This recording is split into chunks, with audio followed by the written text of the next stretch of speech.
Sabahınız xeyir olsun, əziz, dəyərli telesəhər izləyiciləri, hər birinizi xoş gördük. Saat 7:00, 7 may və studiyada sizinlə mən Könül və əziz, dəyərli həmkarım İskəndərdir. Bugün də 3 saat ərzində çalışacağıq, sizə faydalı olaq, günün aktual, maraqlı mövzuları ilə gəlmişik. Amma təbii ki, birinci növbədə həmkarımı salamlamalıyam. Xoş gördük İskəndər. Sabahın xeyir olsun Könül, sabahınız xeyir olsun əziz telesəhər tamaşaçıları. Xoş gördük hər birinizi. Bax, elə Könül də qeyd etdi.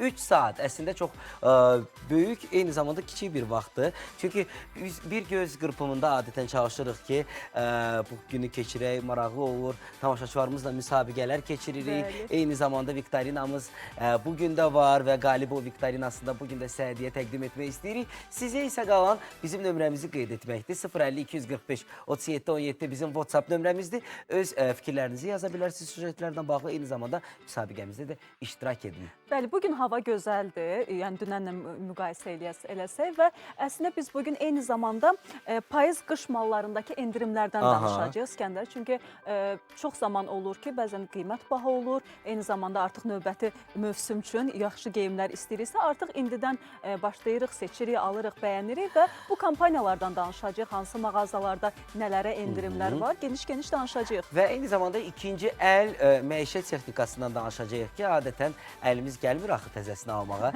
Bir-iki yox, gəl ikinci əl alım və ondan istifadə edin və onun fəsadlarından da danışacağıq ki, nə qədər də mövsüm dəyişsə də ikinci əl texnikası həmişə aktualdır. Bəli. Bəziləri müxtəlif saytlardan onu əldə edir. Eyni zamanda TikTokda Azərbaycan müəllimləri ilə bağlı müsabiqə olacaq və sosial şəbəkələrin bu tip TikTokda? maarifləndirici, bəli, bu tip maarifləndirici istiqamətdə inkişaf eləmək çox sevindirici haldır.